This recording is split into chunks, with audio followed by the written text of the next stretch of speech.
They own their store. And so they have 9 people that work there. They're selling fresh fruits and vegetables and meat and dairy and all that good stuff right there in the hood. And all that money goes to them. Now, when they make a profit, one of the things they're doing is they're opening up independent development accounts for people in the community. So they'll match your savings, and then you can use that money to do education, or to buy a house, or to start your own business. That's incredible, because they know, so they're giving back. So that's what happens when you get worker-owned businesses, right? And you get community-owned businesses and community-invested businesses. So that's about what we're talking about. The other thing is this idea of a sustainable ecology. You know, we're just sort of in the midst of one of the greatest financial collapse, certainly the greatest financial collapse in our lifetimes. And, you know, people say in the last 80 to 100 years. And, you know, the devastation that caused and how much, you know, the government had to work to sort of bail it out. And if we hadn't gotten Barack, I don't know where the hell we'd be. And you see that he ain't really fixed it. So if the other boy, you know, damn. So, but we're on the verge of an incredible, unimaginable, global changing economic collapse. Environmental collapse. I'd like you to imagine your favorite animal. Your favorite animal. People call, oftentimes people think of, scientists call them charismatic megafauna. Some people like panda bears or lions or tigers, right? Or eagles, right? In the next 50 years, almost all those animals will be dead because we're destroying the environment they live in. What we know now is that, like, we are fishing the ocean. The ocean is most of the planet. We are fishing the ocean past sustainability, where we may in the next 5 years reach a tipping point where the entire ocean's ecosystems begin to collapse. Now, here's the thing that you don't really think about this, because we live on land and we're sort of like, you know, terra chauvinists, sort of like land chauvinists, thinking, you know, we walk on 2 legs on dry land, we bad. But the entire environment we live in is based on having a healthy ocean. The air we breathe, most of it, turns out, isn't made on land, made in the ocean by algae, which then other animals eat, which we then eat those other animals that eat those other animals, and then that's the whole thing. And animals on land, and rain, and blah, and all this stuff. The seasons depend on a healthy ocean. And we're destroying the ocean. Right? Like right now, still, to this day, in the Amazon, they're burning or cutting down 5 football fields every day to grow beef so we can eat hamburgers. So we think that having a planet that our children and children's children can actually live on and breathe the air and drink the water and whatnot is actually really important. And so that we, you know, for a long time, that sort of environmental thing and caring about trees, that was sort of a white thing. I ain't gonna even lie, right? But when it turns out, we won't have water to drink. Like, water costs money now, but it don't cost a lot of money. But think about Haiti right now, how there's no water. Or think about, remember 10 years ago, how the lights would just go out? Remember that? When there were all those energy crises and the lights would just stop working at the intersections and in people's houses? Well, imagine if that was water. Like, you've been at home for 3 days and the water ain't working. Or it costs so much to turn it on that now you got to go to the grocery store and get those little bottles, you know, the big old bottle people use at the grocery store. And it ain't just a couple cents a gallon, it's dollars and dollars a gallon.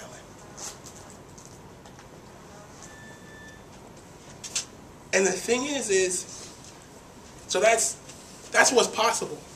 But here's the thing. It doesn't have to be that way. And here's why.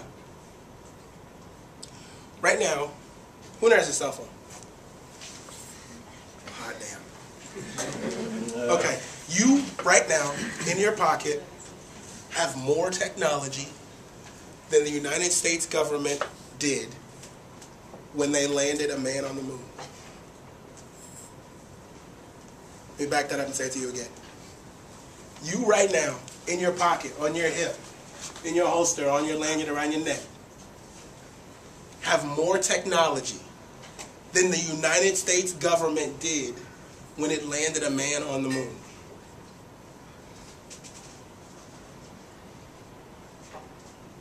So how fast the technology is changing, how adept you all and all of us are with it, that provides an opportunity. The young men who came in earlier, who spoke about activism, who spoke about taking it to the street, who spoke about standing up and being counted.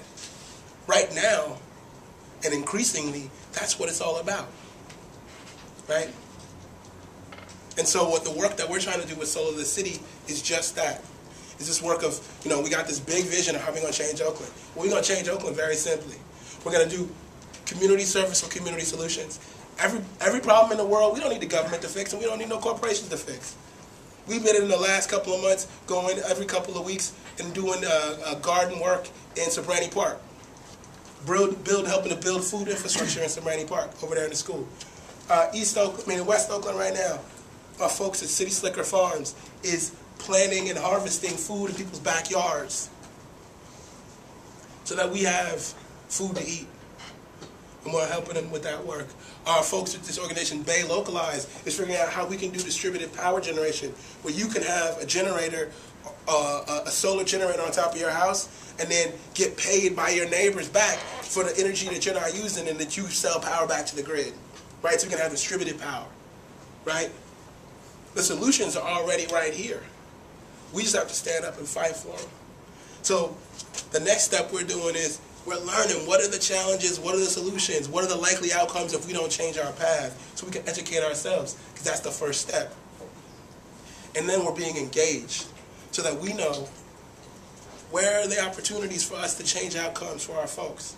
Where's the opportunities for us to change outcomes for us? So recently, the City of Oakland voted to have, after our election, the City of Oakland City Council voted to have ranked choice voting. It means that people get more options than when they vote. So that means that we don't have the same people who've been sitting on the city council for like 20 years, not doing nothing for you, don't care about you, ain't never met you, ain't trying to hear about you, right? City council person from East Oakland, deep East Oakland, when I was doing a campaign to try to stop them from moving the juvenile hall way out to Dublin years ago, we went and sat and met with him and said, look, dude, they're trying to move this juvenile hall way out to Dublin. Somebody it was, too. Remember that? And we said, look, one of the biggest things is the longer you sit in juvenile hall, the data says the more likely you are to come back to juvenile hall. So if they put the courts in the juvenile hall way out there, kids is going to be stuck out there because they're from East Oakland. Ain't no buses go to Dublin. One of the other things they say is, your mom, the more you get visits, the better you do when you get out. Your mama can't come visit you way out in Dublin on no dang bus. Ain't no buses go out there, man. Come on. You know what he said to me? If you fool around and mess up, you should be somewhere far from home. I said, wait a minute, but I'm telling you that 60% of these kids are from your district. I don't care.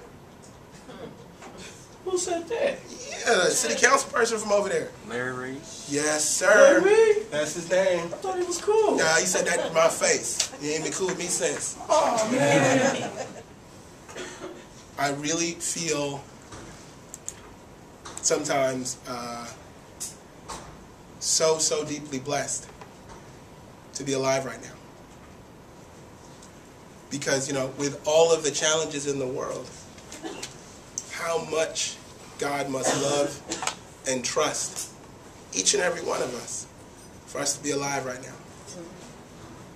And so that's what I leave you with. When the game gets tight and you're getting down to the last few minutes, and you're watching the clock tick down. When the coach puts you in the game, that's not a mistake, right? In the last quarter, in the closing minutes, when the coach, like, you know, pulls out the chart and says, calls your number and your name, get in there. That's that's not some like, who me? What? No, you got the wrong. No, that was drawn up for this. This is the play. This is it. This is the set. This is who's going in right now. This is my A1 players. These are the people who I trust. And right now, on the planet Earth, that's who's alive. That's who's alive. That's who we are. Is the people that God trusts to figure it out.